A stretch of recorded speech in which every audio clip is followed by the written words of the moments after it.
या ठिकाणी कोणीही श्रीमंत गरीबाचा भेदभाव नाही, जातपात राजकारण कसलंही नाही, फक्त मानवतेचा उत्तम या ठिकाणी उत्सव आहे. या विहंगम दृश्याचे साक्षीदार आपण होत आहात. एकमेकाच्या पायी आपण या ठिकाणी कोण मोठा कोण गरीब माहीत नाही, फक्त माऊली माऊली आणि एकच ऐसा सामोघोष ऐसा जिंदाचा भारा ऐसे वैष्णव दिनकर बाळा होते. या त्रिभुवनी असा हा सोहळा या ठिकाणी हा संपन्न होत असताना आनंदाचे दोन्ही आनंदी तरंग आनंदाचे आनंदाचे काय सांगो साहित्या बाई तुका म्हणे कविता एक लाखचा अनुभव कविता मुका झाले. या ठिकाणी आता हा पृथ्वी तलावर काही दृश्य आणि आपल्या बेलवाडीच्या या प्रांगणात आपली पाऊली येता साधू शकते घरा तोची दिवाळी दसरा बाजूला घ्या, बाजूला सगळे बाजूला घ्या.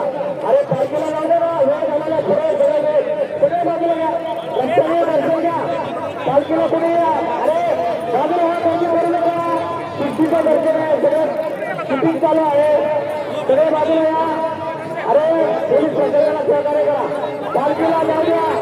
या ठिकाणी आपल्याला रस्त्यामध्ये पालखीला बसू द्या. आपण त्यानंतर दर्शन घ्या. ग्रामस्थ सगळे बाजूला, ग्रामस्थ आधी थांबा. अरे पालखी